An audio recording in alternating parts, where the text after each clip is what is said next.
Hello বন্ধুরা, আজকে Sunday special এটা মটন রেসিপি রান্না করব। এই মটনটা আজকে দই দিয়ে বানাবো। চিকেন তো অনেক মটন নিয়েছি, এবার আমি টক দই দেবো। টক দই দিয়ে ভালো করে ম্যারিনেট করব। এই টক দই দেওয়াতে মটনটা খুব তাড়াতাড়ি নরম হয়ে যাবে, বেশি টাইম লাগবে না, খুব তাড়াতাড়ি খেতেও যেমন সুস্বাদু হবে, তাড়াতাড়ি সিদ্ধও হয়ে যাবে। আমি তো সামান্য পরিমাণ নুন দিয়ে দিলাম, দিয়ে মাখিয়ে রেখে দেবো। তারপর আমি বাদবাকি মাটনের বিভিন্ন রকম মশলা তো রেডি করবো। আমি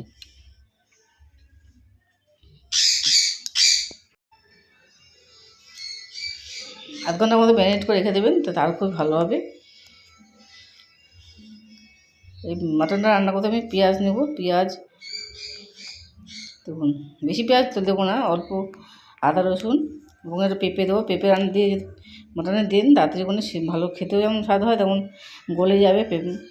পেঁপেটা দিয়ে দেবো। পেঁয়াজ কুচি নিয়েছি, আদা রসুন কুচি নিয়েছি, এবারে আমি পেস্ট বানিয়ে দেবো। চিকেন রান্না করতে বেশি পেঁয়াজ দিতে লাগে, কিন্তু মটন রান্না করতে বেশি পেঁয়াজের দরকার লাগে না। আদাটা একটু বেশি দেবেন, রসুনটা একটু কম দেবেন, দিয়ে একটু ভালো মতো পেস্ট বানাবেন।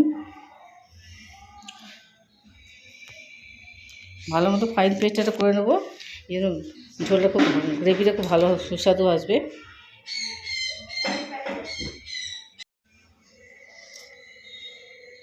এবার তো কড়ার মধ্যে গরম তেল দিয়ে দিচ্ছি। গরম তেলটা গরম হয়ে গেলে যে মশলা পেস্টটা করেছি এক এক করে দিয়ে দেবো। প্রথমে ফোড়ন দিয়ে দেবো।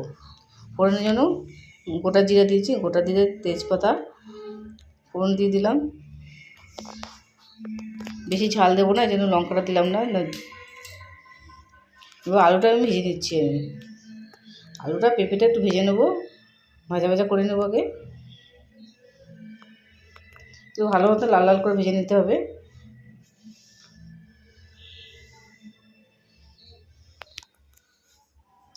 মাটনে সবসময় আলু দিতে ঝোলটা খুব খেতে ভালো লাগে। অনেকে আলু খেতে চায়, বাচ্চারা আলু খেতে ভালোবাসে। মাংসের ঝোলে আলু দিলে সবাই একটু আলুও পছন্দ করে। এবার হলুদ দিয়ে দিলাম, হলুদ আর নুন দিয়ে একটু ভালো করে ভেজে নিচ্ছি। আমি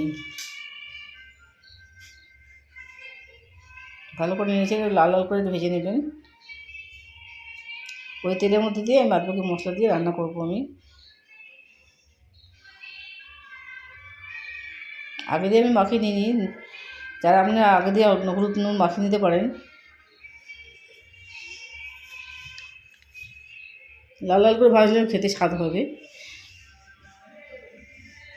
এবার আমি ছাঁকনি দিয়ে তুলে নেবো। ভাজা ভাজা হয়ে গেলে আমি ছাঁকনি দিয়ে তুলে নিচ্ছি। ওই তেলের মধ্যে আমি মাংসটা ভালো করে রান্না করতে হবে।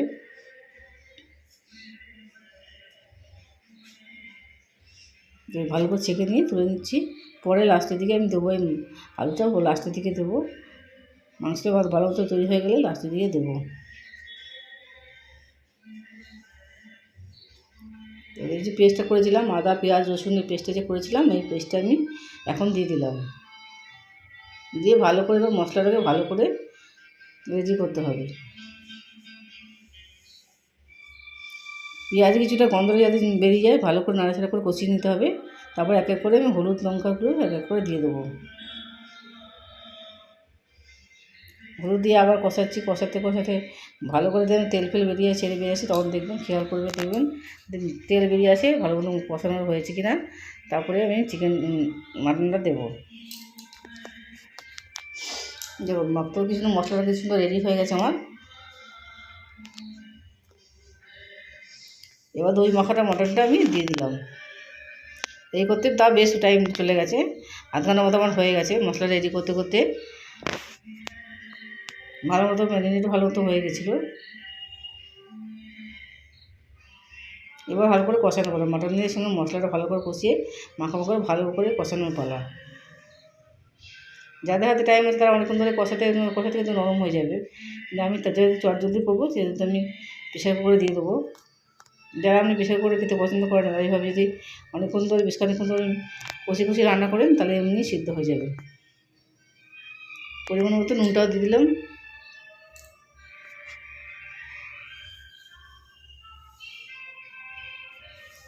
দিয়ে বেশ খানিক্ষণ ধরে কষাবেন। এই কষানোটাই আসল স্বাদ আসবে। যত ভালো করে এটা তৈরি করতে পারবে তত মটনের স্বাদটা বেরিয়ে আসবে। লাইক এবং সাবস্ক্রাইব করতে ভুলবেন না। কমেন্টে আমাকে জানাতে পারেন কারা এরকম মাটন রান্না করে থাকেন। অবশ্যই আমাকে রিপ্লাই দেবেন আপনাদের কমেন্টের জন্য আমি বসে থাকি আমি। এবার আমি প্রেশার কুকারে দিয়ে দিচ্ছি। আমার সময় অভাব হলে আমি প্রেশার কুকারে দিয়ে দিচ্ছি। আপনারা এই কড়াইয়ের মধ্যে রান্না করতে পারবেন যদি বেশ খানিকক্ষণ টাইম দেন। প্রেশার কুকার বেশি সিটি দিতে লাগবে না, যেহেতু অনেকটা আমি দই দিয়ে ম্যারিনেট করে রেখেছিলাম, অনেকক্ষণ ধরে কষিয়েছি, অল্প সিটি মারলেই হয়ে যাবে।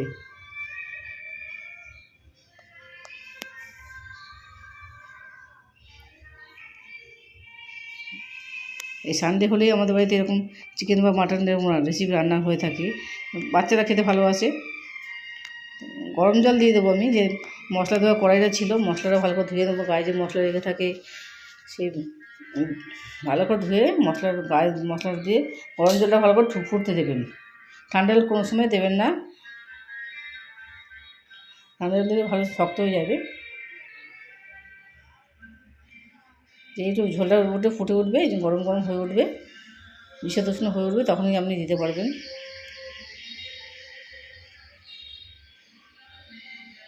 জলটা আমি দিয়ে দিলাম। এবার প্রেসার কুকারটা আমি গ্যাসে বসিয়ে দেবো। জলটা অল্প দেবো, কারণ পুরো ভর্তি করে দেবো না। যতটা পরিমাণ ঝোল ঝোল হবে সেই পরিমাণ দেবো, যাতে ভালো মতো সিটিটা পড়ে নিচে কড়াইতে যাতে লেগে না যায়।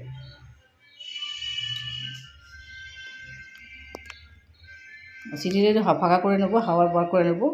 দেখুন কিছু মটনটা কিন্তু সিদ্ধ হয়ে এসেছে, ভালো মতো সিদ্ধ হয়ে গেছে মটনটা। এবার আমি যে আলুটা রেখেছিলাম, আলু আর পেঁপেটা রেখেছিলাম, এইটা দিয়ে দিলাম।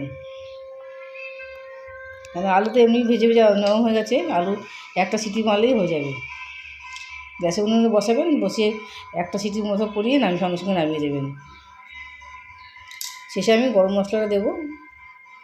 গোটা গরম মশলা নিয়েছি, একটুখানি গুঁড়ো করে নিয়েছি গরম মশলাটাকে। যদি আমার প্রেশার করে একটা সিটি পড়বে, রেডি হয়ে গেছে আমার। গরম মশলাটা দিয়ে আর একটুখানি ফুটে দেবো, ফুটে উঠলেই আমার মটনটা রেডি হয়ে গেছে। দেখো রেডি হয়ে গেছে আমার মটনের ঝোল। খেতেও সুস্বাদু, দেখতে কত কালারফুল হয়েছে। বাড়িতে অবশ্যই আত্মীয় স্বজনদের খাইয়ে দেখুন, পরিবারের সবাইকে খাইয়ে দেখুন, নিজে খান। মাটনের ঝোল আমার রেসিপি রেডি হয়ে গেছে।